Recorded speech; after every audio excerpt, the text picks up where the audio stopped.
Right, we should be live and good to go. So Lisa, did you want to kick us off? Thank you, David. And in advance of the first item, which is the election of a chair, can I just welcome everybody to tonight's virtual rural forum. Obviously, because of the nature of this meeting, we do ask that you bear with us this evening and have your patience for proceedings, because things sometimes in terms of voting and what have you may take us just a little bit longer than normal when we're in a room, but if you can just bear with us for that. Just a bit of protocol, we will have some officer reports tonight and some updates as per your agenda items, if we can sit through those. And then Eden has taken a register of all of those in attendance as you've been brought in. What I think we'll propose to do, and I'm happy if the chair, once elected, wants to do this differently, is that we will try and use a show of hands. I was waiting to see how many of us there were. I think we're all about on the screen, so it might be, we might be in the best position to do a show of hands for things moving forward.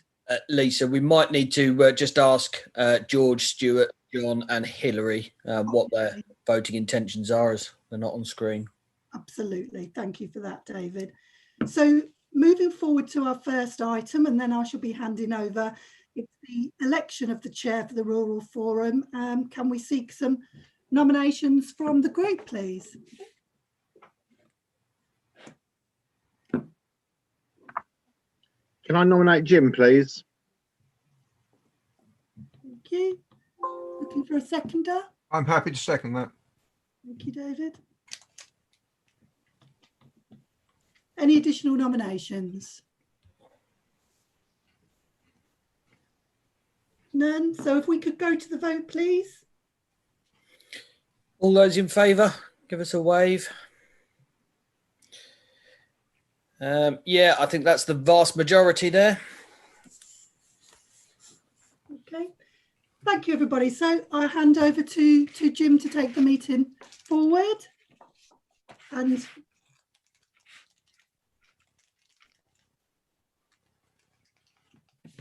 well, thank you. And I guess it's going to be a double act with David to keep our eyes on people raising their blue hand.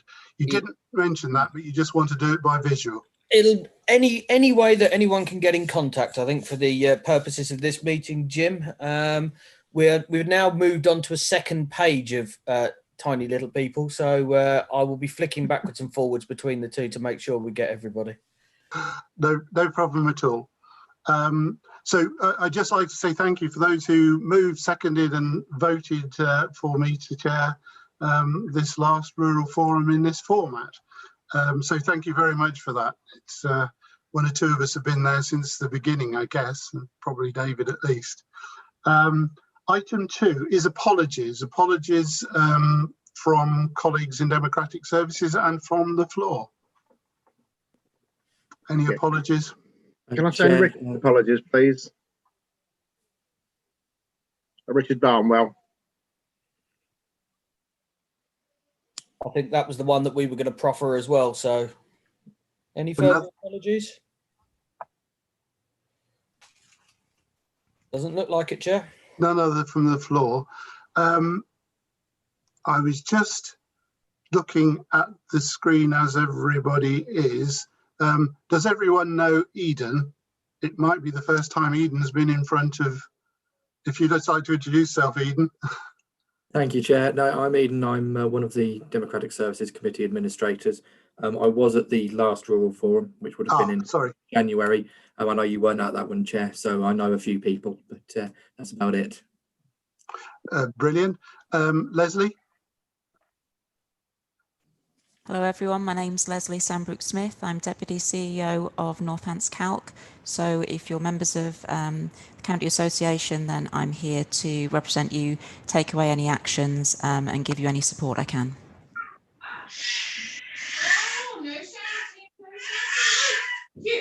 Okay. Scott? Yeah, Councillor Scott Edwards, representing Barton Seagrave Parish Council. Hi, Scott. Is there anyone else who wants to introduce themselves? Other than that, I think everyone knows everyone. Just looking around. Thank you. So item 3 is declarations of interest, disclosable pecuniary and personal interests. The usual form for all those of us who are councillors. If something arises within the agenda that should have been identified at the beginning, there's no problem, identify it during the item. So I just ask if there are any interests under those 2 categories. A lot of shaking heads. I always declare a personal interest because we're talking about the planning white paper, but my advice from the monitoring officer that my interest in having a piece of land in Braybrook is sufficiently far away from anything we might do on this as not to cause me to have to leave the room or do more than declare. The minutes of the meeting held on the 30th of January 2020, approved and signed. What I'd intend to do is just to go through pages, and then if anyone wants to note anything that they are wishing to question on the accuracy, please do so. So page 1, and I suggest if someone's got something, they unmute and shout as well. Page 2, page 3, page 4, page 5, and page 6. I don't know how you do that, David, but somewhere I'll sign something at some later point. We will send you a physical copy, Jim, okay, in the next delivery run, and then when you get it back to us is whenever you can. Thank you. So we've agreed the accuracy of the minutes before us. Are there any items or anything that anyone wants to bring up on those? Clearly that are not on the agenda going forward? No. Okay. So I'm dicing back on my machine to try and keep the agenda in front of me. I did think Steve Power. Steve, I didn't ask you to introduce, did I? Does everyone know Steve Power? You're muted. Steve, you're on mute. Okay, I muted it. I'm the chair from Brampton Ash. This is the first time I've attended this meeting, so no one will know me, basically. Ah, you're wrong. We all know you now, but thank well, you, there you Steve. go. Apologies for not asking you to introduce earlier. No worries. So the first, let me come back, minutes of the meeting, no matters arising. So we've moved on from item 5 on the agenda, and we're now on item 6, which is police statistics. There is no name adjacent to that, but the police statistics have been forwarded to us. And I would suggest, as there is no representative from the police here, that if anyone has any comments, to make them now, and I'm sure we will either through David or Eden get those back to you. So item number 6, you have the police statistics. Are there any comments there that we might wish to feed back either on the statistics or generally to our police colleagues who hopefully are out there enforcing the law? I'm going to take that as a no. So thank you, colleagues. Item number 7 is the planning white paper, which was attached, and to provide the forum with information relating to and planning policies comments on the governmental planning white paper. And for those of you who know, and let me think, Simon's name is there, but I don't see Simon or Julia. Is James, are you taking this item? I'm here, Chair. Yeah, I think it was going to be Julia or Simon, but as you well know, I think from today they've been tied up in the local plan examination all day. So I can run you through a brief overview of the report, and then I think it's more important for members and people of the forum to have a debate. We did go through it at Planning Policy Committee last night, and Simon Richardson would have done a much better job tonight than myself. But as he is not here, I will manfully try and take his shoes. So if you wish, Chair, I can start a brief overview if you wish. Yes. So I don't know if everyone knows James Wilson, Interim Head of Planning Services. This is James, and I I watched the YouTube of Simon at Planning Policy last night, and maybe David or Eden, we could just send that out, because notwithstanding it's going to be a brilliant presentation tonight, but there is another view of it there if we just send the YouTube link for any colleagues who want to watch that. Obviously, the planning white paper is crucial. As individuals are here from different parish councils, I'm guessing... Yeah, I've just got Simon, who has appeared in the waiting room, so I shall just invite Simon in, as this is his item. Oh, and I was just getting into my pace there. What I was going to say was that as each parish is its own individual entity and statutory opportunity to be able to comment on the white paper, and as this is the last meeting of the Rural Forum, we can't gather together or do anything after we finish tonight. So my thoughts were, and I did send some links through on background, that we have the conversation and take it back to individual parishes to make representations. Now, has that filled enough time to get Simon into the room or not? Well, I've invited him in, Chair, and the machine tells me he's joining, so he will be here when technology allows. James, do you want to? Chair, I can start off, and we can do a tag team. It might be better that way. I mean, clearly we are making a representation on behalf of Kettering Borough Council. The North Northants Joint Planning Unit is making representation also on behalf of North Northamptonshire. And then I think encouragement as many individuals and other organisations to make representations, picking up as many points as they wish in relation to what's been said by the Borough Council. The Borough Council's response is being finalised. So last night's Appendix 1 was the draft, and there will be some minor amendments.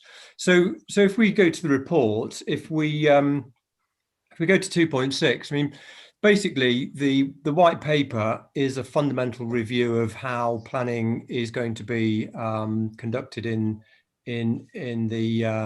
England, I suppose, but also potentially across Scotland and Wales, and I think they may well take slightly different approach, but because the entities are slightly different in terms of planning legislation.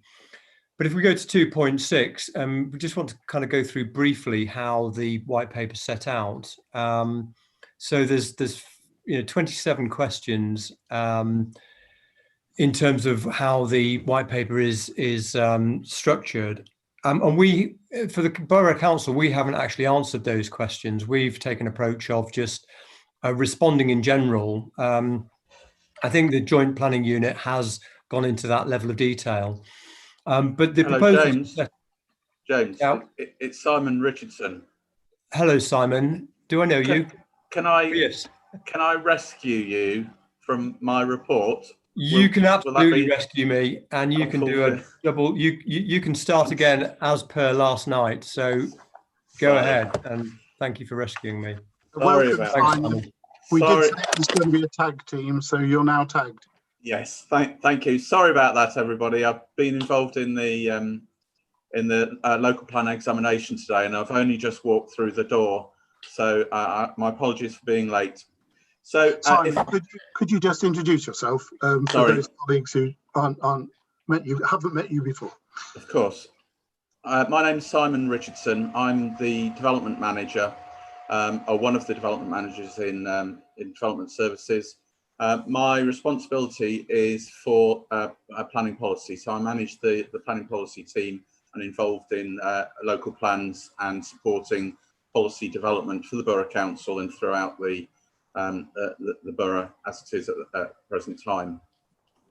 So I prepared a report for Planning Policy Committee that went to committee last night. It outlined, well, it provided members with some of the detail. It's a lengthy document if anybody's had the opportunity of reviewing it. But I then also prepared an appendix, James was just referring to that, which pulled out what I thought to be some of the key points. I'm proposing to present in the same way as I did for last night's Planning Policy Committee, and we can take it from there with any discussion or debate that might follow. So the white paper was published on the 6th of August. It's a report that was previously presented to members of the Policy Committee in September. However, they felt that it was worthwhile coming back with a more structured response for them to be able to, A, I suppose, understand it, but B, add their own specific comments to the document. There are actually 26 questions based on 24 proposals, so you can see the level and expanse of that. What I'm proposing to do, though, is go through some of the key areas. I think there were five in total. So firstly, touching on the first theme, that's relating to streamlining the planning process with more democracy taking place more effectively at the plan making stage. I'm referring to, if it helps, I think it may be paragraph 2.7. So some of the points there that are highlighted are simplifying the role of local plans and identifying growth areas, renewal areas and protected areas. And I'll talk a little bit more about that in the proposed response the council is making. Second one, element within that is general development management policies will be set nationally. So they won't be, there'll be a top-down, I suppose, structure set in place through that approach. Thirdly is to reinvent engagement, how we go about communicating. And another point there is decision making should be faster and more certain. The second general theme relates to taking a radical digital first approach driven by data. And the points I've pulled out here relate to local planning authorities to use digital tools to support a new civic engagement process. And local plans are built on standardized rules and data. The third relates to a new focus on design and sustainability. This to combat climate change, to facilitate improvements in energy efficiency standards, to ask for more beauty and be far more ambitious in creating net gain. Easier for those who want to build beautifully, it describes. Design guidance and codes will be a major part of it, and prepared locally, genuine community involvement. So there's an emphasis or a direction, a steer, it feels like, towards the community being directly involved in preparing that design guidance and codes. Also adding to that to ensure that each local planning authority has a chief officer.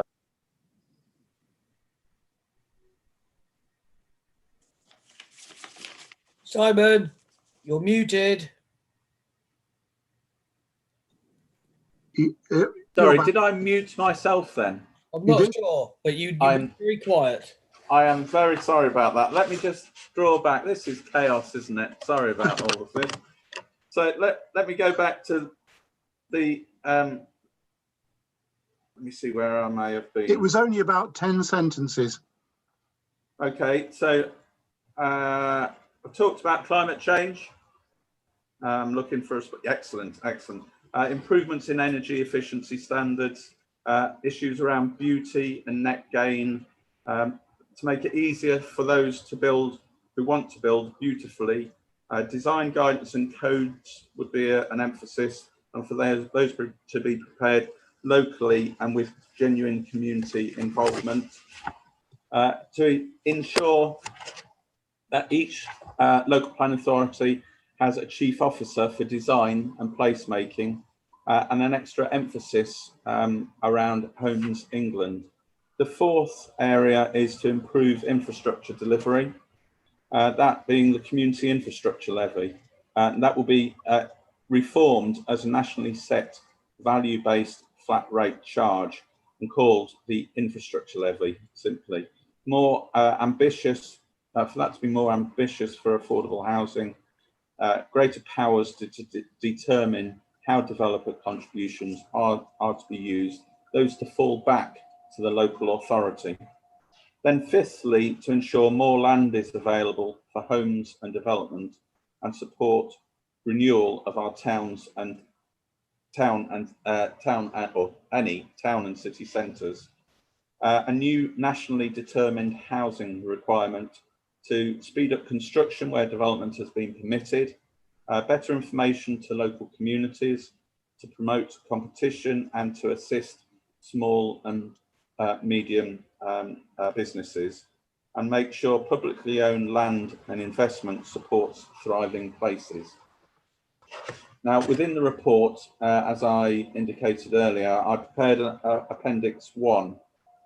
I'm proposing to turn to that now to pull out the key points that have been highlighted. So firstly, general comments, or it's the second on the list there. So general comments. We're seriously concerned at the lack of evidence or detail. I think the key there is that so much in planning is based on evidence, but there just doesn't seem to be the level of evidence we would normally expect to see to justify the visionary proposals that are contained within the white paper. The next point relates to that proposals will significantly reduce the link planning has with democracy and local people's ability to influence planning. There's a set of measures in place there that through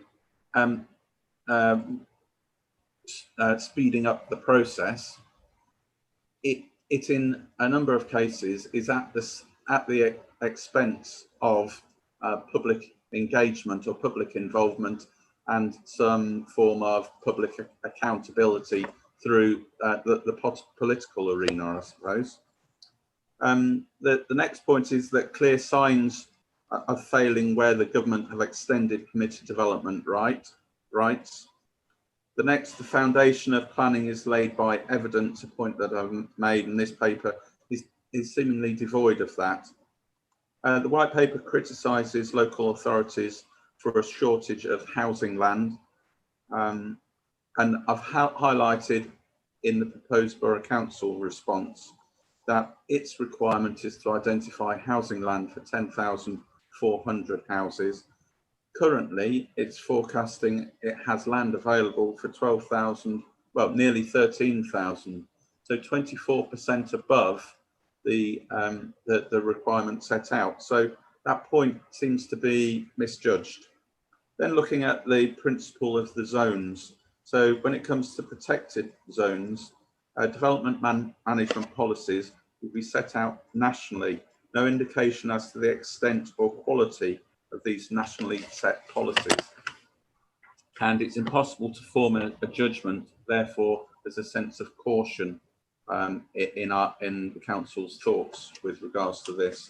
There seem to be collective policies, the idea around collective policies that will fit for everybody. They've got to be, there needs to be local distinction created through them. The next point is renewal areas, a mix of different planning regimes. This appears to be, it seems very complex rather, and potentially disjointed. Then looking at the other zone growth areas, permission will be given at the plan adoption stage. This also avoids the reserve matters process, which currently allows some form of democratic oversight, significantly more emphasis on the plan making process.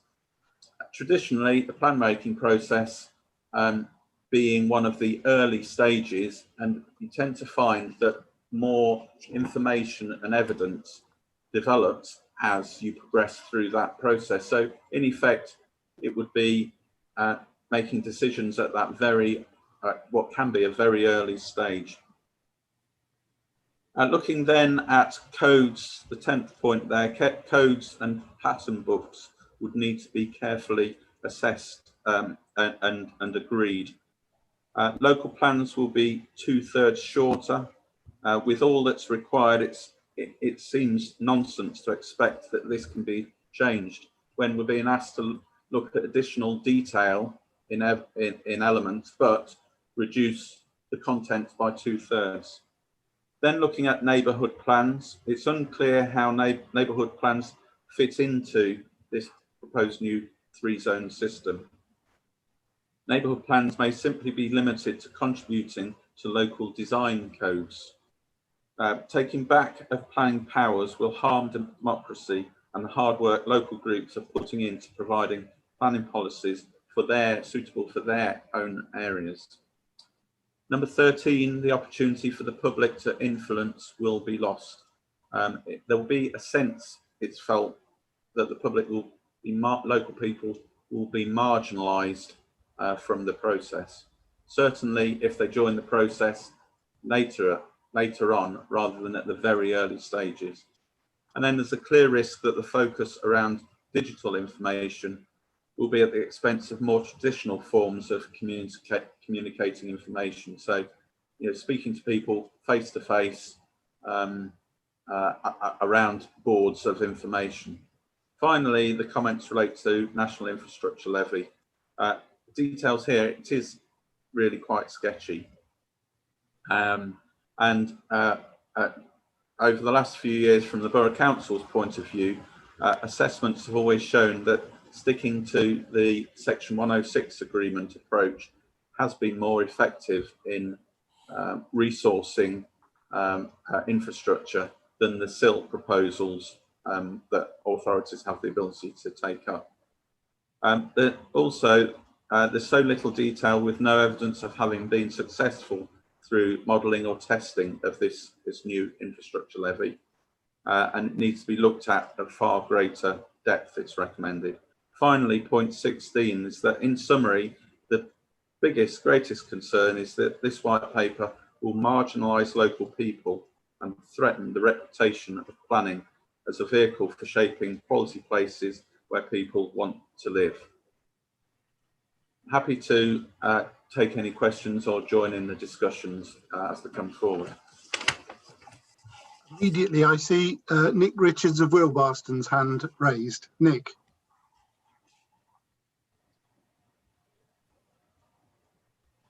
Right, slight technological glitch. Yeah, thanks, Chairman. Simon, thanks. We are sort of in the throes of having our own look at this, but I was interested in the neighbourhood plans. I mean, is it right to say that in our about to be incarnation, if the neighbourhood plans have little role, that the definition of local will be the unitary authority from your assessment?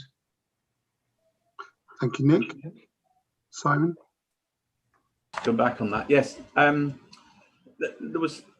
have been comments made that, or concerns that the new unitary authority, enlarging the boundary of the unitary authority, has the impact of reducing the ability of people to influence their area and how the authority works. I mean, clearly there'll be a commitment, I am sure, from the new authority that it will seek to ensure that it operates in an inclusive way. But that is a clear risk. I would say, though, coming back to the white paper, that there does seem to be the promotion to take more of the powers and influence at the more centralised location, but it's unclear as to what that then leaves local communities able to influence or undertake through their own neighbourhood plan proposals, or their ability to influence the local authority in how it carries out its powers with the powers it then has available. So there is a centralisation element, I think, to that white paper. Thank you. Chairman, sorry, can I just jump in there? I think it might be useful maybe if Simon had a bit of a comment on the current consultation on the current planning system, which the deadline for that has now passed, I think, hasn't it, Simon?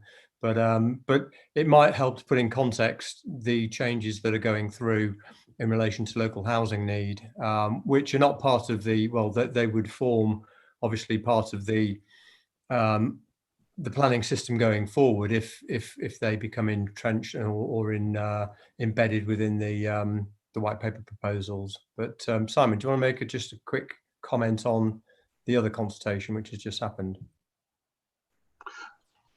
Simon, if you like to do that, then I've got Robin Shrive and David Watson both showing to speak after that. Thank you, Simon. Thank you. So the other paper, let's make sure I've got the right. Yes, I have.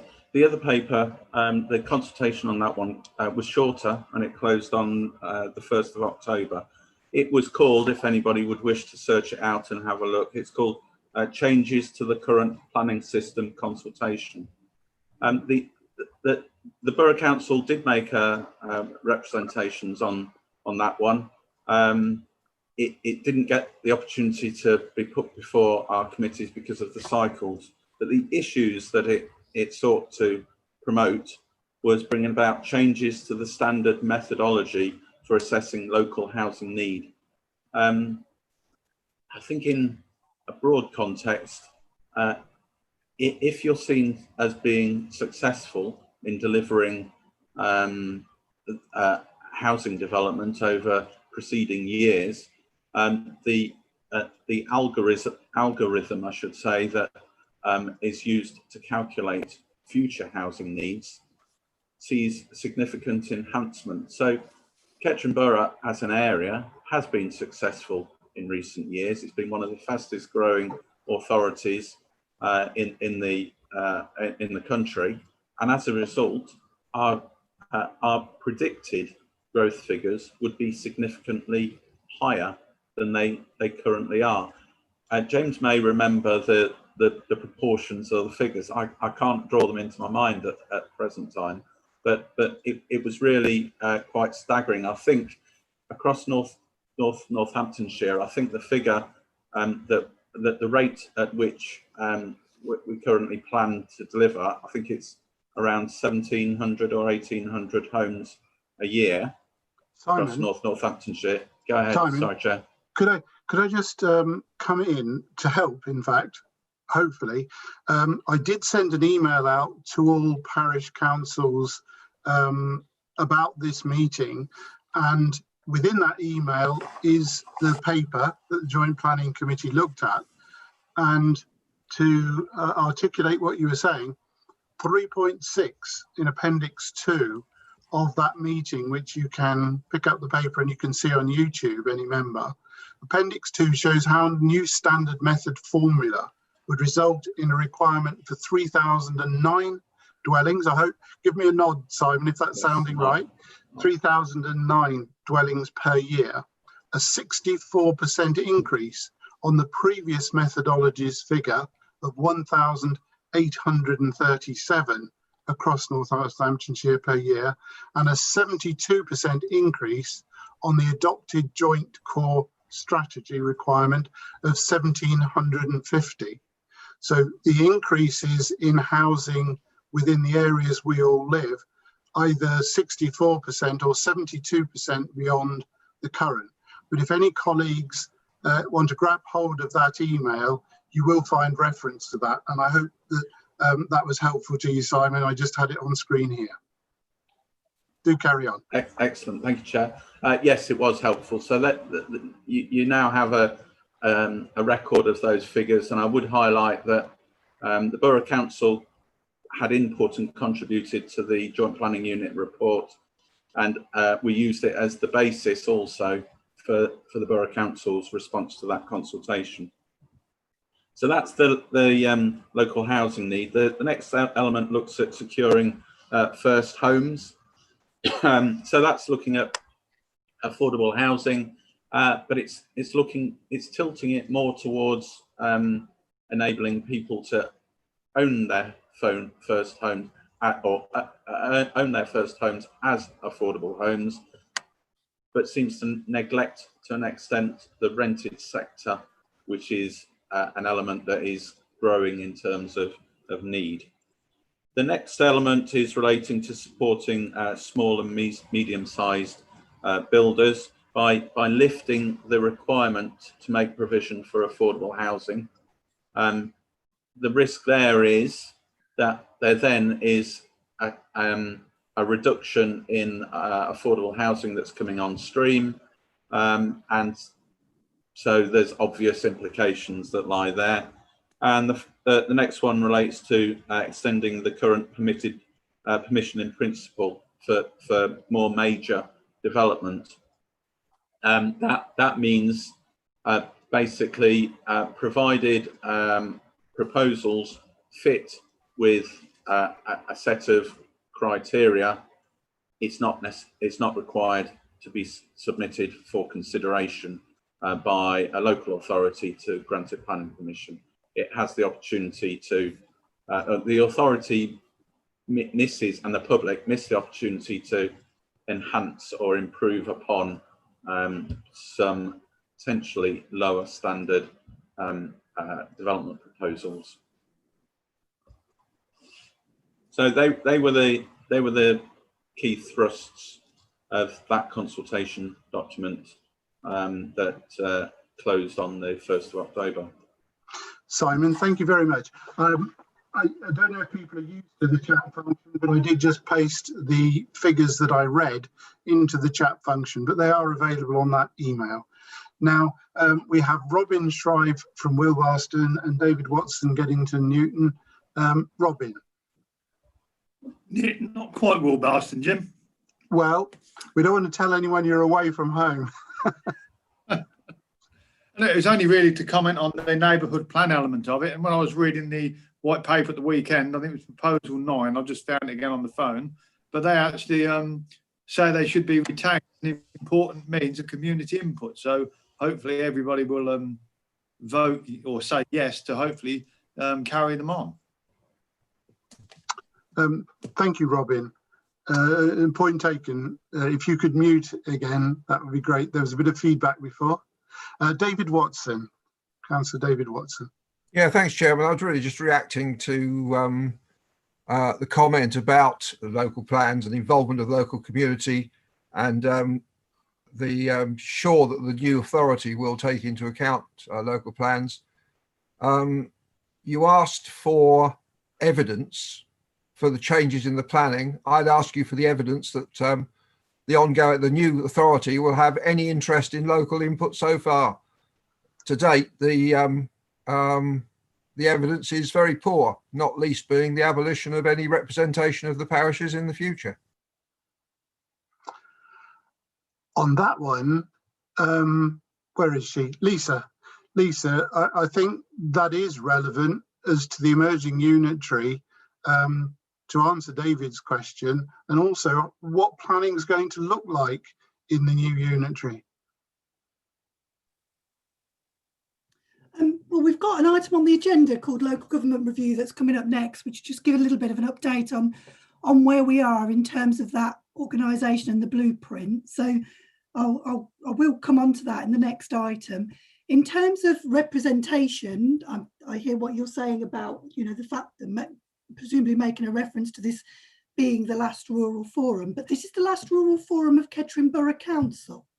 Okay, as Kettering Borough Council is closed down and comes to an end, it does not by any means give any signal on what the consultation or the communication is with parish councils and town councils going forward. And hopefully in the next few weeks or so, as I talk. Lisa, if you can hear me, we've lost you. A new way of that whole consultation and process. But at the moment, the closure of I'm getting the message that my internet connection is unstable, so I'm hoping I am.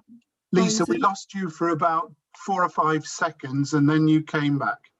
Okay, I have turned everything else off and I've told them downstairs to not go on to any PlayStations or games or anything. So hopefully they've followed that rule, but I did get a message there that it was unstable. So yes, by all means, that message is just that this is the close down of KBC and not necessarily in relation to how that communication will continue. And I have to say, I'll pick that up a little bit more when we come to local government review, if I may. Thank you, Lisa. I'm looking around for hands raised, but it may be Lisa or it may be James. Here we are looking at a government white paper with the prevailing wind and the earnest hope that a lot will change and be more local and more interested in democracy. Lisa, James, what would we expect the trajectory of this white paper to be before at some point it becomes the basis of legislation? Can either of you answer that? James, can't find James. I can have a go. I mean, I think, Chair, that this is likely to spend a long time, given the other priorities of the government, and given the potential opposition and concerns that will be raised from a lot of quarters. I think there's a long way to go with this. So my guess is that this wouldn't form part of any legislation until probably 2022. So we're looking at a fairly lengthy period, and it might get transformed significantly.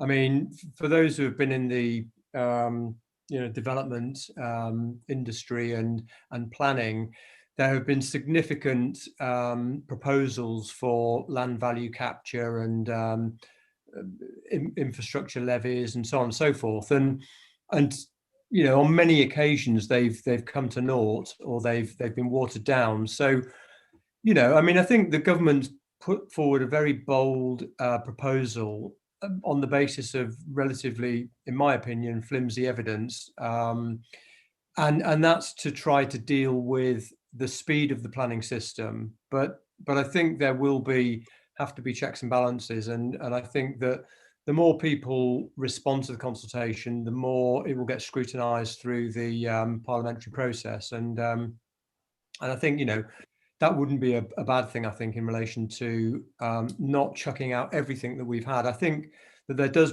potentially need to be changes to the planning system, but whether or not this wholesale and zonal planning system, which we've never really had in the UK before, is the way forward, has to be, decided over the next 12, 18 months, I think. Thank you, James. I'm still scanning for any other questioners, but I just wondered, either Simon or James, here we are all sitting in parishes, villages. When you think of a zonal system, do either of you have any clue how a zonal system would work in relation to what we all know, love or hate as village boundaries and environmentally important open space and so on? Would we all be zoned as one area, which is clearly not going to be renewal? It could be growth, or it could be protected. I don't blame you if you don't have an answer. Simon or James? Simon, I'm sure you've got a view. I've got an answer, and yes, I don't have an answer. You can't see that it would be any single one of those on its own, because we reckon you assume that there would be a mix, but there must be a particular focus, and often that particular focus is around the protection element. But if it's protection element, you take away opportunity, growth, meeting local need. So it's really difficult and unclear, and that's where, with the broad statements that are made within the white paper, there's the need to understand the evidence behind it and how you get from the point we're at the moment to the vision that's presented, and it's difficult to foresee, particularly with regards to the rural area. And thank you, Simon. I've got Councillor Cliff Morton showing with the blue hand. Thank you, Jim. Just for Simon, listening to his comments, saying that it's very scant in detail, and the way it's written, does he think this would give in some ways more power to developers because of the way it's scantily written? And, would it also have developers pushing for more? We've always asked for high quality homes in Kettering. Would this then, because of the way it's scantily written, would it actually reduce the standards of the housing because they can get it through easier? Simon. I think there, Chair. Yes, I think that element is one of the threats that exists. There are some key messages in there that will support the development industry. The big messages about development being slow, and the inference then therefore is through these proposals that it's the planning system that's to blame for that. Other elements of the industry believe it to be that there are land values to be enhanced through a less vigorous level of growth or development. I know I can't say that either side of the equation, no, none of us are perfect, but does it make sense to tear up the planning book in effect without reviewing how you go about the other element, the development industry, and the ability that has to bring forward development? And I think that's then when it comes back to this reduction in democracy. I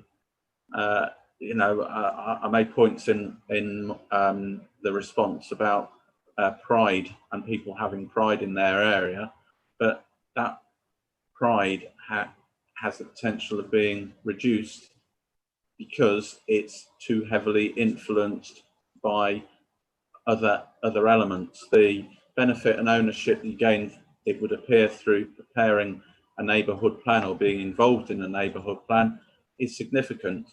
Instead of having seen things done to you and you being in a position where you haven't been able to contribute or comment. And there was a comment made yesterday, I can't remember the exact phraseology, but the comment related to local people being the informants, how members are able to understand their area through local input, and they are able to help to improve areas and make decisions based upon that input. And the threat is that could be harmed for the foreseeable future. Simon, thank you. And thank you, Cliff, for those questions. I will start to bring to a conclusion, but Councillor Howes, you're our rural portfolio holder and Councillor Rowley on the executive. You haven't contributed. What are your thoughts from the seat of power? And then I pick up George Norman. George, did you want to? But anyway, David, Mark, have you got any contributions from the executive at Kettering? Sorry, you're both on mute. Oh, Mark. I've got nothing to add from what's already been said. David? Exactly the same. I don't think there's anything to say. Okay. George? Thank you, Jim. 3 points occurred to me. First of all, the issue that we were talking about in terms of local involvement comes down to the granularity of the zoning system. If it's highly granular, there's a good chance that local inputs will matter. And I seem to remember something in the white paper about foreseeing having design codes even as local as streets. That suggests a mindset that zoning will be very granular. If that's the case, that may be the answer to a lot of our problems. That's the first comment. The second one is, this is all about increasing the number of houses we've got in the country. We keep being told that there is a an extraordinary difference between the number of permissions granted and the number of buildings built. And yet there seems to be little attempt to bring these two together. The planning system can provide permissions, but if the buildings are not built, we're wasting our time. Isn't that the first thing the government should have concentrated on? The third point is there's no evidence to support the arguments. There is a feeling of something must be done, this is something, therefore it must be done, which of course is nonsense. What happens in other countries is often a very good guide to what works and what doesn't work. There is no evidence that that's been investigated, but surely that too should be brought into evidence before we can make any judgments about whether it's going to do any good or not. That's all. George, thank you. Absolutely, couldn't agree more. I remember going to France recently, and there was a roundabout in the middle of a long road. No houses, no industry, nothing, but the roundabout was there. I wanted to deliver it to Rothwell. I think we're coming to a conclusion, and just a couple of points from myself. I went to an East Midlands Council's meeting last week, and Robert Jenrick was the speaker, and the planning white paper brought all parties, everyone together in opposition, whatever the politics they had or none.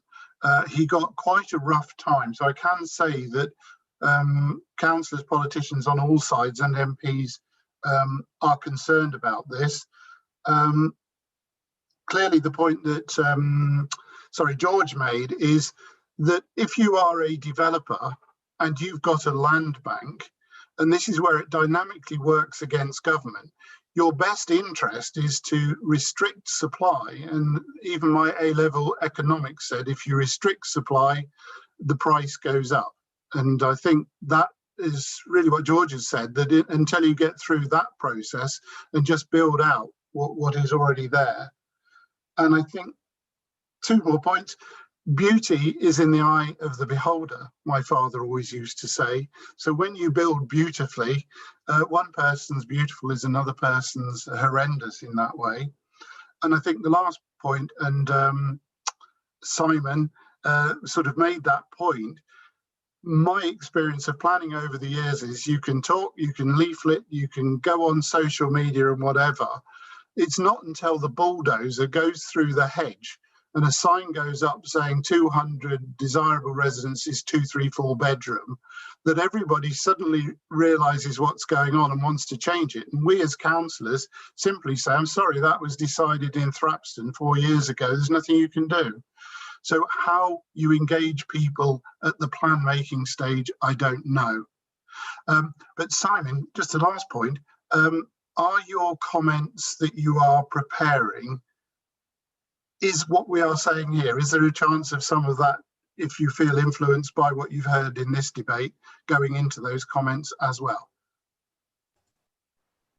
Too late. Chair, yes, the resolution at committee was that this formed the basis of the council's response, but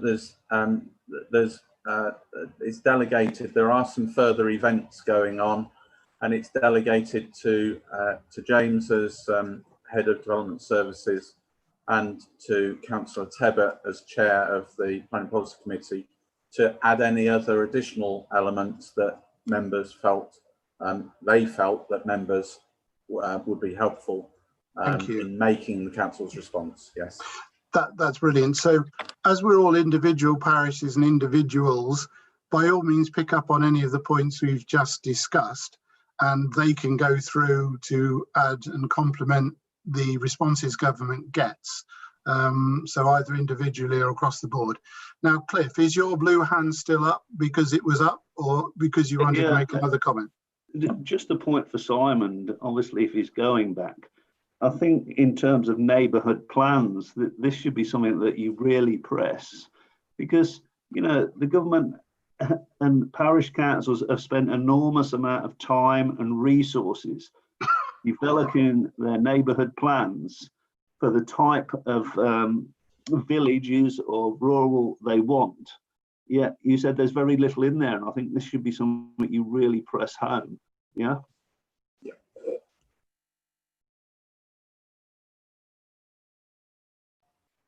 Certainly my button, sorry about that, my button stopped working. I can certainly strengthen that particular area in relation to neighbourhood plans to reinforce that issue. And we'll cover the other issues, Chair, as well. I will make contributions on the issues that have been discussed this evening. Yeah, I would have allowed you to just said yes, Simon, but that's a good answer too. Therefore, we will conclude on that particular item. And I do just stress there is more information in the email sent round and links and YouTube, which is often a bit easier to watch.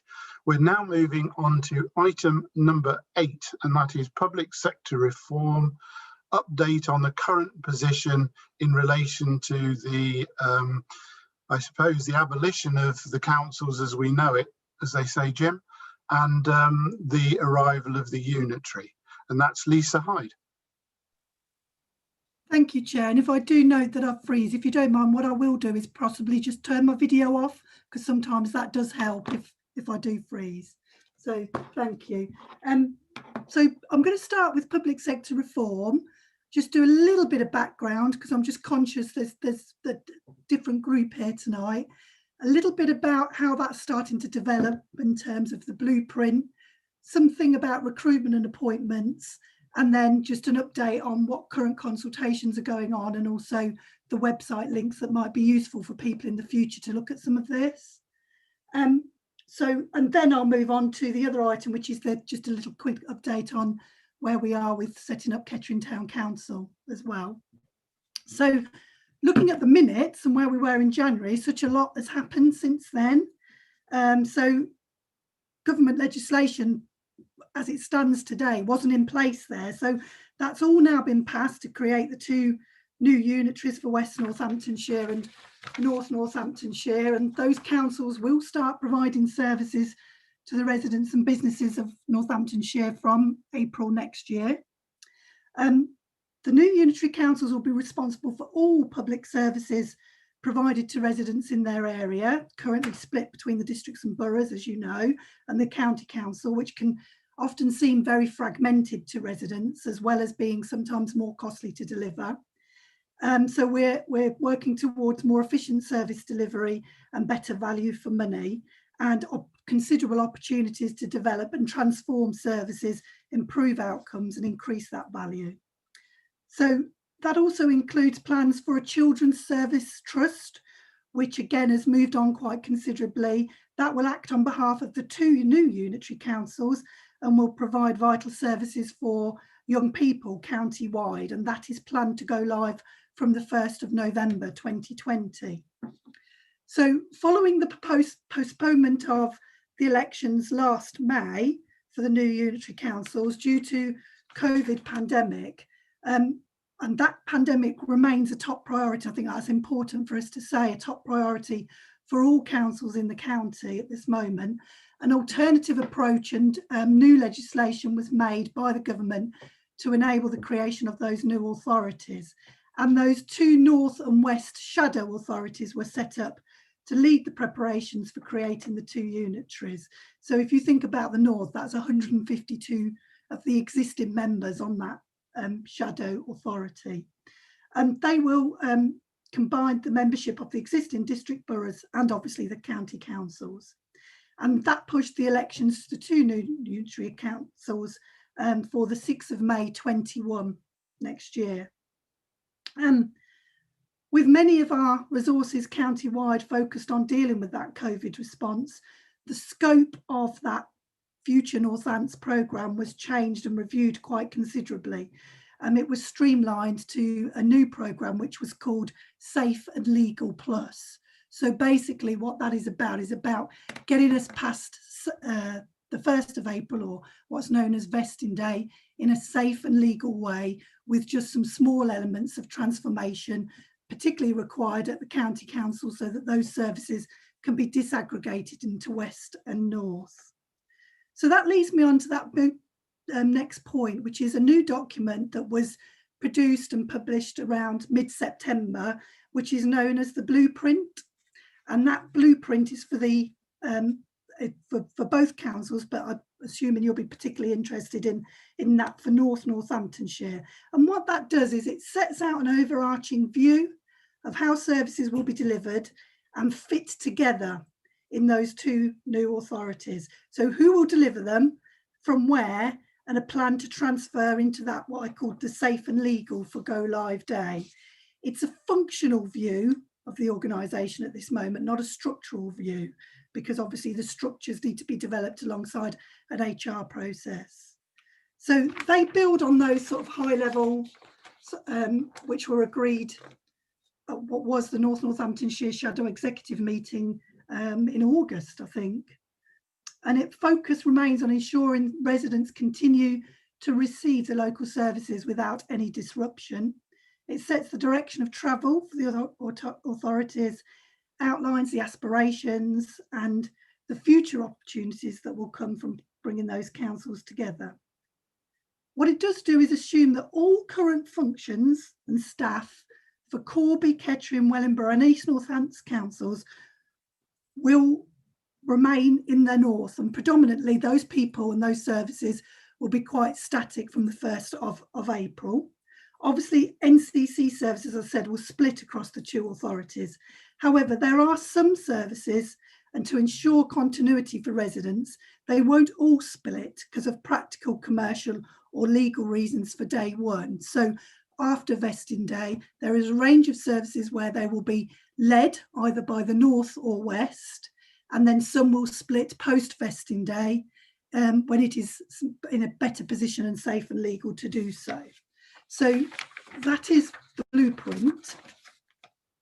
You'll have probably seen some of the information around recruitment as well as we move forward. So the senior appointments for Northamptonshire Council, the key statutory positions, those positions that were in the structural change order have now all been recruited to. So that would include obviously the Chief Executive, and Rob Bridge, who's currently the Chief Executive of Welling and Hatfield, was successful in getting the role for Northamptonshire, and he will be in post from the beginning of November. He has appointed to the role of Director of Finance and Section 151, the role of the Director of Legal and Democratic Services, the Director of Adult Social Services, which is a statutory officer as well, and also the Shared Director of Children's Services, which is the person who will look after the children's services, but across North and West. So all of those posts are in place, as well as the Director of Transformation, which is me, going forward. And I take up that post from the beginning of November. So that senior leadership team is starting to assemble, clearly because most, other than me, most of those are coming from other authorities. They're working their notices periods at the moment, but between sort of beginning of November to sort of mid-December, that team will be coming on board. And is quite important because obviously they're starting to now bring that blueprint document to life and bring those structures to life moving forward. One of the other things, a couple of things I just wanted to mention is back in January when we talked about the link, it was at that time the Future Northants. The link now, and I will put it on the chat so you're all aware for finding out any information or consultation, is Future Northants North. So it's slightly different. So I'll make sure I put that on the chat so everybody's got that, or we can distribute it after the meeting. And why that's important is because some of that consultation's already been going on. So you might have seen some publicity around the consultation around the logo, but also going live on what went live on the 5th of October was the consultation on harmonising the local council tax support schemes for Northamptonshire. So you'll be aware that at the minute there will be schemes for each individual authority in Northamptonshire. And as I say, there's a consultation there at the moment that is open for 8 weeks. So I just wanted to make sure that you're all aware of that, and that is out there for you to comment on, and we welcome as many people to participate in that as possible. So moving forward on to Ketteringtown Council, as I'm sure you'll be aware, the order has now been made for the setting up of Ketteringtown Council. There are 3 key things that have been sort of given to them for their start from the 1st of April, which is allotments, the market charter, and also the whole mayoralty and the civic function around that. The first year's budget is set by Kettering Borough Council, obviously, because it will need to be set so that there is enables the first years of precept, because obviously the election for the town council won't be, because it'll align with the elections for the new unitaries. So that will be in May. There is some slight boundary changes, as I'm sure you might be aware, which goes into Cranford and a little bit around Barton Seagrave and the border changes there. But that is all moving forward and is definitely on target now for being in place for the new 2021 year. I think that's most of what I just wanted to update people on at this point. Obviously happy to take questions, take feedback, because clearly this, with regards to feedback, it won't be feedback into KBC. I need to take that feedback into the development of the unitaries going forward. So thank you. Thank you, Lisa. When we sit physically in the room together, I see people like Simon and James Wilson, and I say go, because you've obviously had enough and you're not involved in the rest of the debate. I think Simon took that route. James, by all means, thank you very much for your contribution so far, but if you want to get home, or well, if you want to stop watching this, by all means do so, and I'm sure Simon's gone as well. Thank you, Chair. I'll take that. No problem. So Lisa, thank you for that update. Colleagues, that was an update on the Unitary Council. Any questions coming forward from Lisa's presentation? Councillor Bull, Chair. Hilary. Hi. Hi, thank you, Jen.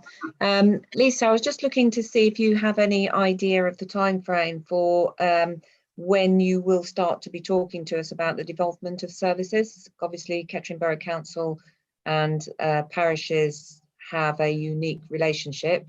We're all approaching budget period, and we really need to know what is coming our way and when, and what it will be. And also, when will you start to be talking about devolvement of assets, and how will that take place? Thank you, Hilary. Lisa. Okay, so first of all, that would definitely not be a position of Kettering Borough Council. That will be the position of the new unitary, which is not yet in place. So the key message is the first year is as is, because that, and I think we've said this before, that has to be a process of negotiation at the moment. The unitary authority isn't in place to be able to have that process of negotiation. So that cannot happen in 2021, basically. So for moving forward, it is as is for the existing town and parish councils. Similarly with assets, that conversation cannot start until the new unitary is in place, because it is not for KBC or Corby or East or Wellingborough to start having that conversation at this stage. It's for the unitary. So and I appreciate we get this question a lot, and I must reiterate, it is as is for the year 2021. Hilary, did you wish to come back on that? Yes, well, I do really. I mean, already we have notification that election costs are being devolved, so we do have to provision for that. How can we be absolutely certain that other costs won't come our way? Lisa. Oh, you've just gone muted, Lisa. Wrong way around. That's it. Yeah. Sorry, the election costs will be coming up in a moment. Yes. Yeah. So that is part of the harmonisation, one of the harmonisation issues around the parish councils, that the shadow executive. But again, that has not been a decision by Kettering, that has been a decision by the shadow executive of the unitary. So, and you know, as I can sit here and say, in terms of those others, I can only try and reassure you that the other things are not going to change. That's, you know, and I'm absolutely sure, because there needs to be a negotiation. Things can't, in terms of assets, you can't give somebody an asset and you can't take an asset away. And I think I've referred to when I worked at East Northamptonshire some time ago, in terms of the assets and the devolvement of services with Richardson Town Council.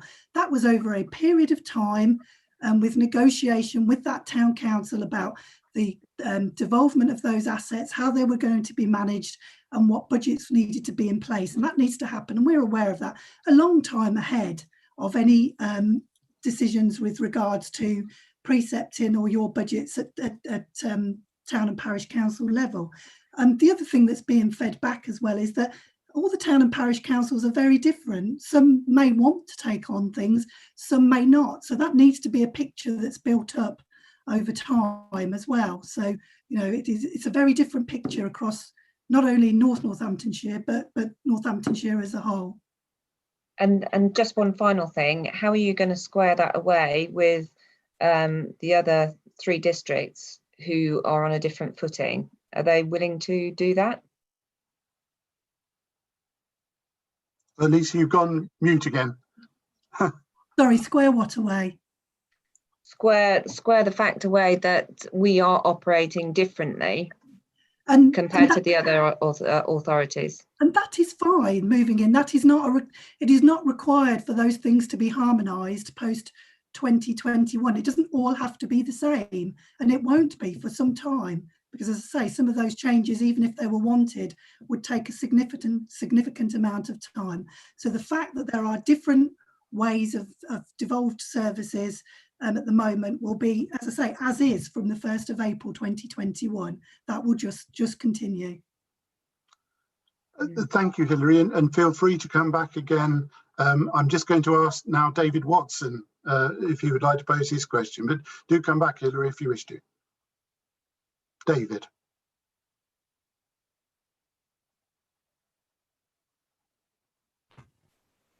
Thank you, Chairman. A lot of good political talk there from our Deputy Chief Executive. I think you can really interpret that, Hilary, as they will become the same, and the costs will come onto the parish councils, much as elections. You've got all sorts of major issues like grass cutting, which Oundle does itself, not done by East Northants. You've got street lighting, which for years we've argued over. None of this has been resolved, but you'll be assured that it will when it's politically appropriate. And I just find it extraordinary. I've spent many years involved in mergers of all sorts of things. And one of the first things you do with a merger is find out where the difficulties are and how you're going to resolve them, not just kick it into the future and hope. You cannot expect towns that have a different basis to agree to keep continuing that with double costs and all the rest of it. It has to be resolved. We just haven't got round to it. Thank you, David. Lisa, you're very welcome to respond. Only that I will respond that I'm not a politician, I'm an officer. Everything that I read there is out in the public domain on that Future Northants website. It was not a political response, it was a factual response. Brendan, you wanted to come in? Brendan Coleman. Brendan, you're still mute. Sorry, Chair. Just to give some reassurance to colleagues and members around the room and parishes, and David mentioned there about grass cutting and street lighting and other issues like that. I can give assurances that both across all the districts and county council colleagues, as Lisa has described, we are doing a huge amount of detailed work about how we aggregate, disaggregate, and at what point in those in current arrangements we will have the opportunity to probably consider what may be devolved, but that will not be now because our starting position is quite different. So, for example, East Northants, David, you rightly mentioned there in relation to the relationship they've got with parishes, they're in an external contract arrangement which runs for a number of years before we'll have opportunities maybe to consider how they might choose to do things differently. I have to say that from the officer group, what we'd like to see, and personally what I'd like to see, is that what we're delivering in these areas is what's, and Lisa hinted on this in part of the early introduction, is we're doing what's best for local areas and for them environs and the most cost-effective models, whether it's the parish council doing something or it's the borough council on a level as a professional officer. I can share that we are trying to make sure that we deliver best value and best outputs in areas. I think we'll have opportunities in the future to consider the timing of when some of that devolution, if it occurs, or when it might occur. I'm not in any officer room linked with the topics, Dave, you mentioned, with grounds as an example. There has been no conversation in any officer room about passing those responsibilities out at this stage. Quite the opposite, actually. We actually think that some of them things can be delivered more cost effectively with kit and equipment, men and plant and materials maybe in the way we do it now, but trying to encourage more local involvement with groups, community groups and parishes.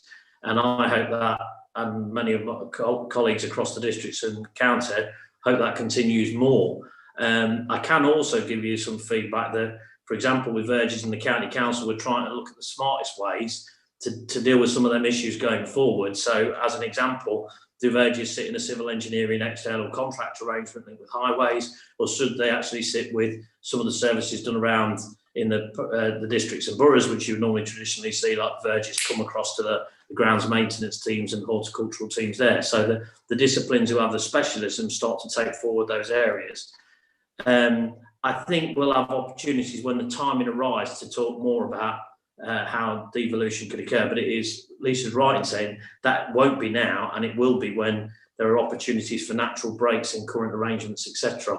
And I know that we're all working tirelessly to try and do all of this in the right way, in what is an awkward setting with a very short window to implement this unitary, with a backdrop of COVID and numerous other things that make this quite challenging. But I can assure you that we are progressing, and this is my strong professional feeling, we're progressing really well with the work that we're doing to get to that point. And we are clear, and an area like ours, which is one of the biggest areas within the council, and probably one of the areas that has one of the largest spends, and we have really strong ties to local communities in our service areas.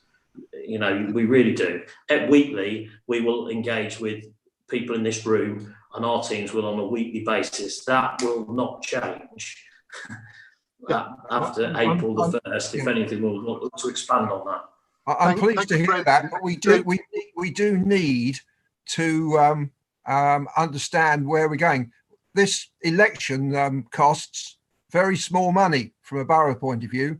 It puts 10% on the precept for Ketterington, 10% for a service we haven't used for the last 20 years, other than on one occasion, but we have to budget it just in case we might need an election.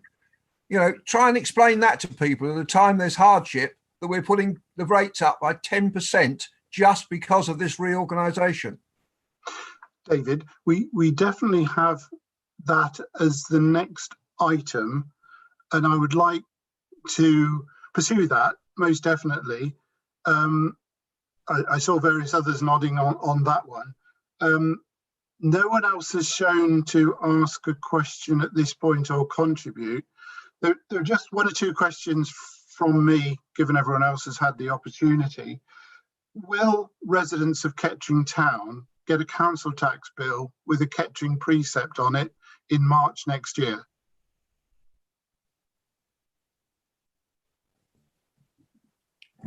Yes. So there will be a precept line for Ketteringtown. Well, the budget needs to be set, yes, and then they'll be in the same way. The budget will need to be set, as I said. In this will be a unique year in that KBC set the first one, and that will do the precept for Yes. For KTC, yeah. And within that, there will be a cost for elections in the same way as everyone in this room has recently received an individual cost. There would need to be, yes, because clearly there'll be an election to the new Ketteringtown. Yes. Yeah, absolutely. Okay. The thing that I think Hillary and it's always dangerous to make an assumption there. The thing that I have been trying to do is on scrutiny in Northamptonshire is that the harmonisation of council tax across the 4 boroughs and districts, the lowest is £139 band D, and the highest being Kettering is £205 band D. Now that 205 includes things, and we're going to have the debate on election expenses, but includes the grounds maintenance and other things that other councils of a similar size across the whole of the other 3 districts do themselves. And what I've never been able to get a proper answer on is you cannot harmonise the council tax of the 4 boroughs and districts without taking cognizance of the services which are carried out. So there is a logic, or no, I don't know whether it's specifics, that we are paying more in band D in Kettering than they are in East Northants, because the town and parishes are doing far more of those services. So we will take the parish election costs in the next item more fully, but since 1974, anyone who's lived in Kettering Borough has paid a council tax to Kettering Borough, which included the provision of all elections. Now, the spreadsheet that came out last week showed £41,000 when you tot all the parishes up. My conjecture is that £41,000, or whatever figure it is, including Kettering, should be coming out of the £205 before harmonisation takes place, which is the nub of Hillary's point that if it doesn't, Oundle, Stanion and Rushden will be subsidising the grass cutting in Kettering. So I really don't understand why the town and parishes are not part of precepts, the harmonisation.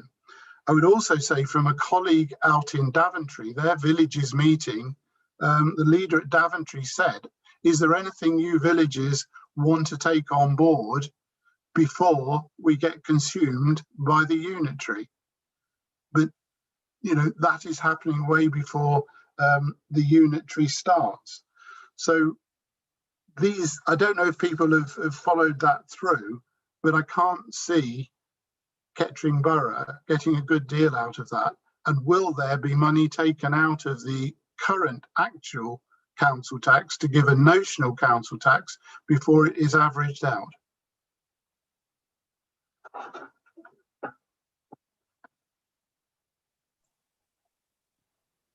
Thank you, Lisa. I've not got the details of the finance and the precepts in, but I would suggest not. I have heard you ask that question before. I know, I keep asking. Places. I will get a defined answer for you and back and circulate that to the rest of the members here, because that's part of the whole medium-term financial plan for the North Northamptonshire Shadow Executive, and the requirement they've got through the structural change order to harmonise those council tax and some of the decisions they're taking in the next few months about how that's going to happen. So that work is ongoing, but I will feed that back, Jim, and get an answer circulated. Are there any colleagues who wish to come back on that particular point, given that we're going to get an answer on that one? Chair, I believe Leslie would like to speak.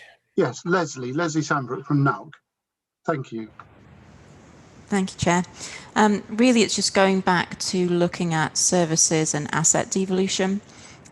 Make sure you go into this with your eyes wide open, because you have to have a business case. You have to understand what the liabilities are. So you may think you want an asset or a service, but make sure you get all of the financial information up front and first, because once you have it, I suspect you won't be able to give it back if you find it's just too expensive for you. So get all of the information first. Just a word of caution. And that is fully understood. And I think in the same way that Lisa is going to come back to us, if the village hall in Broughton remains a part of the unitary, but the village hall in Bretton is not. That's where the debate is going to go on amongst the shadow executive as to why is the unitary paying for a facility in one village that in another village the local preceptors are taking. And, you know, Leslie, you've sort of hit the nail on the head there, that I can't see when you look at the makeup of the shadow executive. There are 6 people from the other 3 districts and 2 county councillors, both from East Northants, which makes 8 out of 10 with just 2 Kettering representatives. That is my concern in terms of the voice for Kettering to be able to get those things done properly, if you like. But, you know, we've obviously had that date, and frankly, I think we need to be kept involved in that debate as town and parish councils. The other point I would make is that there's not a town or parish council, a parish council in this room that couldn't take on those services, but we just do not want to be paying for them twice. In other words, within what's already going forwards. So no one else has shown a desire to speak on that point. So I'm going to close item 8 and move to item 9. And very happy for Lisa to start, and very happy for David, where I rather abruptly asked you to freeze and ask you a question or to pose that question again. And this one is on parish council election costs. And I've got Lisa in the column here. You're in the hot seat again. So clearly we couldn't have this rural forum without making reference to this. Members will all be aware of town and parish councils that letters have been sent out with regards to the decision by the shadow authority to harmonise where election costs within Kettering Borough. I think it's the only one where election costs were picked up by the Borough Council in East Wellingborough and in Corby. I think they're picked up by the individual parish and town and parish councils. The decision was made by the Shadow Authority to harmonise this, and letters have been sent out in the last few weeks, I believe, with the identified costs in related to that, or they are estimated, I do believe, because they can never be 100% estimated costs going forward, predominantly estimated because they're based on past elections and going forward. And in the current COVID situation, clearly we need to think about, and also we may have to react to however that election is going to be carried out for 2021. Sitting here today, it is still the normal election process of postal and polls, but we don't know whether polling stations, we don't know whether that will be that going forward. So so that letter has gone out, and each town and parish would be aware, as David has said, about what the impact would be to their individual town and parish council. David, yes, apologies for stopping you earlier. Yeah, no, I just don't understand why everything else can't be done now, but this can. It just seems to me completely illogical. If you can't do everything else where there are differences, why pick this one out? Why not roll this forward with all the others, with sorting out what council tax charges are going to be across? It just seems to me it's an opportunity just to increase income from the residents without the compensation that might come from, for example, the Borough Council dropping off those costs and reducing the main council tax. It just seems to me opportunism. And I do not understand how you could argue that you can't equalise all the other services until it becomes the new authority, but you can with this one. It just seems illogical. Thank you, David. I'm aware that we've got David Howes and Mark Rowley, who are close to the seat of power on the executive. Lisa, I don't know if you want to make an answer to that, why this has been chosen now. No, it's a decision by the Shadow Executive. to harmonise and even it up across Northamptonshire, as the rest, as I say, the rest of the logic and the papers are there in the shadow executive, and it was to line it up because the rest of Northamptonshire election costs were paid for by the individual town and parishes. I suppose, Mark Rowley, yes. Yeah, just to be clear, David and myself aren't on the executive of the shadow authority which made the decision. We're on the executive of KBC, which hasn't made the decision. Yes, clearly part of the executive. It doesn't seem like too many people want to be associated with this decision, which I can understand. Just again from the chair, harmonisation could have meant that the other three authorities put their election expenses into the unitary.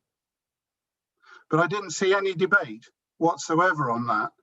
And the reason that that would make more sense is, and I don't know how it works out in those other three authorities, that if a parish is facing a by-election and a significant cost, or a town, there may be a disincentive to carry that out because of the cost associated, rather than the openness of democracy and saying, let's have half a dozen people for 2 seats.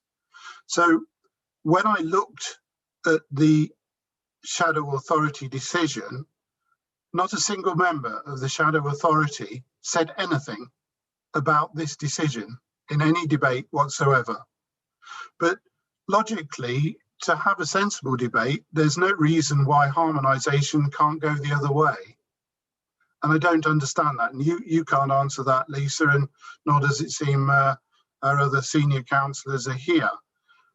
When I made this point at Rothwell Town Council, and the point was, and I know Leslie was in that meeting, I was in a NALC meeting on the 14th of September, which twice said no change on day one at all, 14th of September. By the 24th, 10 days later, there was a change, and that was having to ask town and parish councillors to precept without any corresponding reduction, as David said. And when I challenged it, I was told holding elections from someone who was on the shadow authority is not a service. So I don't know where that comes from, but in my mind, that is a service, it's offered. And in fact, if it isn't a service, then none of us should be paying for it next year either, because it won't be a service then. But I don't know quite how we feed that back to those people on the shadow authority, or indeed, I can't see anyone else making that point. But if you do take harmonisation on this one, there will be a flow of harmonisation coming from all the other town and parish councils, and no one minds as long as we're not paying for it now, as we have with elections since 1974, every year in our council tax, and still paying for it in a harmonised council tax, but then paying as a precept, which all the people in this room in the towns and parishes will get it in the neck as to why we're having to pay for that. So far, I don't have an answer now, whether the leader or somebody on the shadow authority would like to come back and explain that. But I don't think, Lisa, and in fairness, you're not a politician, you're merely your officer carrying out the wishes of the politicians. Hilary, did I articulate that as well as you did in terms of harmonisation, and David? Because I'm not sure there's much more we can say. Yes, and like you say, I'm not sure there's that much more we can say, but I do find it very worrying. I understand the difficulty, but I do find it very worrying that in this instance on the elections, as we're talking about it, Lisa, you say that that was it, that was just the decision. And yet when we talk about other services, such as David said, the grass cutting, we've got a cemetery, you know, all other things like that, how can that not be considered just in the same way because they've decided to? So, you know, there's yes, I hear what you're saying, and yes, I accept what you're saying, but there is also sitting on your shoulder a level of scepticism as to whether in 6 months' time that will be true when the new authority comes in and starts making its own decision. So you can understand where we're coming from. I think the message is fairly loud and clear. I think it is, yeah. In terms of how that goes forward. And I think to some degree, my sadness is that the Rural Forum will cease, although maybe from officer colleagues' point of view, tonight will not be an unwelcome departure. These are the things that should be being fed in at the beginning into the unitary stage, but we're actually going in the opposite direction as far as that is concerned. The other thing that we got from the election expenses spreadsheet, and I'm not sure it was retracted after a while, I'm not sure why. There are two things or three things there. One is the cost of a by-election available? Because it simply said, this is your 1/3 share of May 6th. Does that service include the posting of polling cards to residents, which is a real, aide-memoire for them to vote in that same way? Because I think those should be there, and actually town and parish councils should know if a by-election is going to happen, what that might be. And I think the question, Lisa, to go back to the leader of the authority, is to say, from that point of view, can you show us where the cost is being taken out prior to harmonisation in that way? And I think those are the points that have come back to me from others as well. And certainly the U-turn in terms of the 14th to the 24th, in my opinion, it must have been known when the leader and other colleague from Kettering sat in the NALC meeting. There must have been briefings on that. And I do think it's a bit weasel word to say that elections are not a service. And I suppose all you can say back to colleagues, Lisa, is that there's a bunch of town and parish councillors or parish councillors who are on the case to ensure that our residents are treated equitably in that way. Councillor Watson. Sure. Yes, Yeah, David. Chairman, Thank you, David. I don't think there's much we can do about the election. I mean, Lisa's got the message, I'm sure. Yes. I'm more concerned, Lisa, you said earlier in the evening that this was the last Rural Forum meeting as far as Kettering Borough Council is concerned, but not necessarily as far as the new authority is concerned. I mean, I have to say I was rather hoping that in the initial way that the authority was structured, there would be shadow boards all set up so that you plug them in as you go forward. It sounds as if nobody's thought that far ahead. Or has there been some discussion which we haven't been privy to, and whether we should be? Or do we just set up our own network and come and protest with banners outside where his headquarters are going to be? At a suitable social distance, yes. Lisa. Of course. So yes, David is correct. I did say it was Kettering Boroughs. That does not at any time preclude you from getting together as a group to discuss issues and what have you to feed through. All we're saying is that as Kettering Borough Council, we're not going to do that, not just with this, but with the other geographic forums going forward. So the decision was during close down, because of the requirement for us to start working on the new, that has ended as a support mechanism of Kettering Borough Council for the geographic forums. The senior leadership for Northamptonshire is currently coming together.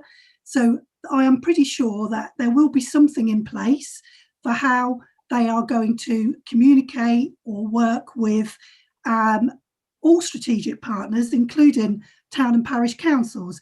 That hasn't actually been developed yet. I suspect it will be developed with yourselves and with other strategic partners about how that is going to go forward and how that is going to work, and needs to be appropriate for the size and scope of a unitary authority. But I'm pretty sure that there will definitely be something in place going forward. I just can't tell you at this stage what that is because it hasn't been defined yet. Through you, Chair, I have had contact from the programme office to ask what our involvement with the parishes is. I suspect they've asked the same question of democratic services and all the other authorities. I've provided an accurate summation of our engagement with the parishes, so they've taken that away. That was some months ago, so it's definitely happening behind the scenes. Thank you, David Pope. I would just like some assurance. Oh, sorry, Robin Shrive. Yeah, what I was going to say through the chair was when you were saying about the cost of the elections, Jim, that's the first thing we jumped straight in as soon as we seen the figures being bandied about. And as you can see from the list, we were 1774, but if we have to do a standalone, it was 2719, and that includes all the postal votes and stamps and everything else. Okay, so that just gives you. Yes, I saw one spreadsheet, but I obviously missed the point of standalone in that way. And really, Lisa, just to confirm, this has always been a vibrant forum and, probably one of the better attended ones. If there are any meetings, and as David said some months ago, there's a group of people here who are dead keen to be involved. And I don't know, are there any meetings that relate to parish councils coming forward from portfolio holder or anyone on the unitary that we should be getting invites to? And I don't know, that perhaps goes for you, Lisa, and Leslie as well, because I think we would be a bit disenchanted if these discussions were going on about forming a new rural voice and the Rural Forum, which is sat here every quarter for 25 years, isn't involved. I don't know, Lisa, Leslie, can you shed any light on that?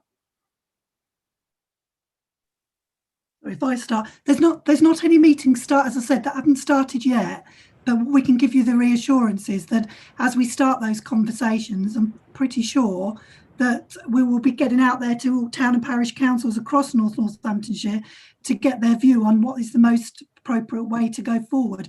I don't think, I can't be 100%, but I don't think there's the same sort of forum. There's certainly not one in East. I'm not sure about, I don't think Corby's a more limited rural area anyway, but not sure about Wellingborough and Corby. I don't think there is, but of course we will make sure that representation is pushed forward. If I may, I'm in discussions with David Jenny, who is the rural portfolio holder, and he is very keen to have meetings. So I'm talking to him. We'll get something sorted. There will definitely be some form of forum. How large and the membership of it, I don't know yet. We're still discussing, but rest assured, your voices will not be forgotten. You will still have a forum of some description, and it's how we feed into the shadow and how we feed into the unitary that we're still trying to figure out. But we are working on it behind the scenes, so don't worry.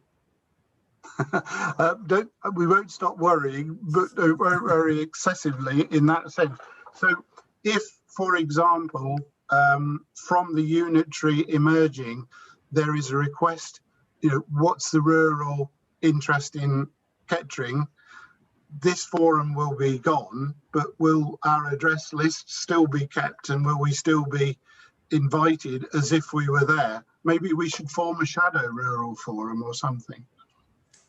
So how will we be kept in touch, given that we are no longer meeting with the help of David and others in this way? How will that happen?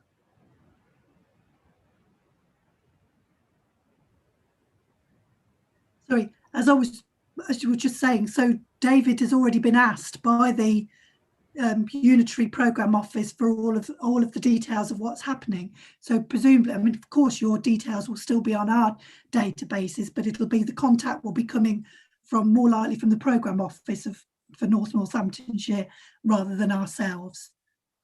As town and parish councils, your chairs and what have you, and your lists and your contact details are still available, of course. Yeah, I do believe there is a villages forum in Corby and Wellingborough. And I also heard that there was one in East Northants as well. And I was very tempted to try and make contact. Well, that is the end of item 9. I don't know if anyone else wants to make any comment before I virtually say, well, that's all from me and that's all from him, because we are now formally closed down by the borough. Hilary. Thanks, Jim. Just before we come off that subject, Lisa mentioned at the start of the meeting that she would just give I think it was Lisa, it could have been James actually, just give an idea of how planning will present itself going forward. Yeah, that might have been my question. Lisa, any idea in 12 months from now, in October, how a planning committee might be sitting, whether it's geographically based? If a contentious application comes up in a village, where will we be going, if we can physically do it or virtually, to represent ourselves? So that hasn't been formally decided, although I will go back to that point that, you know, those people who are putting through planning applications and are working will still be sitting in Kettering doing exactly the same thing on the 1st of April. So I would imagine that from a customer point of view, from the 1st of April, that won't feel any different to what you're doing now.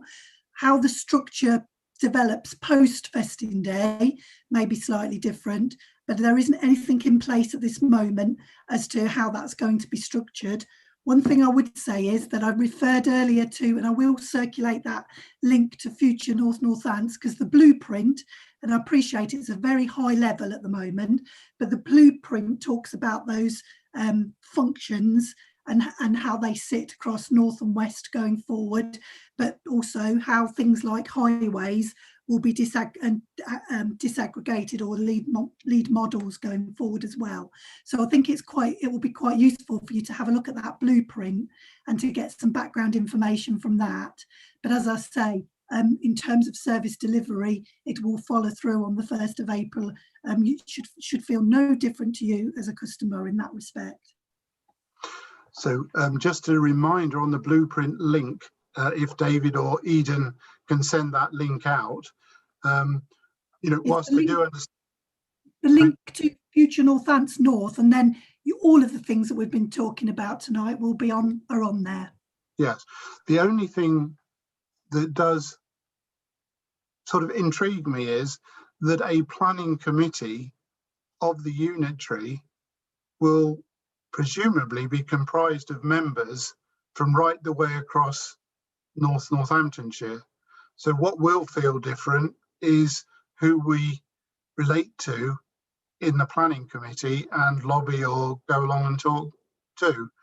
But just for the intervening from April the 1st till May the 6th onwards, will the planning committee of KBC continue, given that there is no unitary councillor elected until May the 6th?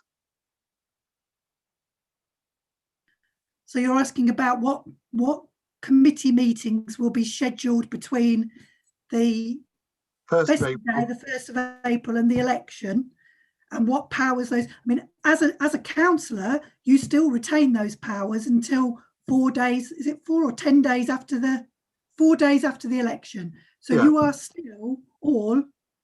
will still all be, if you are a borough councillor now, you will still be a borough councillor up till 4 days after the 6th of May. And as such, we'll meet as a planning committee. Would we schedule a planning committee in that? Would we schedule a planning committee in that period? I would doubt it. Anyway, that's another question for thought. So what I would like to say is two things really. One is I'm 10 minutes early and I always used to go over 2 hours. So at least in the end, it came right. And I'd like to thank everybody for their attendance this evening. And I think the last 2 words I'll say to Brendan before we finish is street lighting. and that might be an issue that we'll talk about in the future. But thank you so much for everyone, and thank you for the support over the years. Oh, George, did you want to speak? Yes. Yes, thank you. I wanted to get in just before the end, Jim. I find it extraordinary that at a time when consultation is beginning, the one effective consultation body is being disbanded. That's extraordinary. But that's maybe what we've got to accept. Meanwhile, I'm aware that I haven't attended many of these fora because Thursday's been a bad day for me. But I'm also aware that you have been doing it since the beginning of time, almost. And I thought that we ought to accord you a vote of thanks for your dedication over all these years. I've been impressed by the way you've done it, and I thank you for it. Well, thank you. I very much appreciate that. I shall have to go away and get my hanky, but thank you very much. I've thoroughly enjoyed it. So I'm going. But thank you so much for that and for that accolade. And as Schwarzenegger said, I'll be back.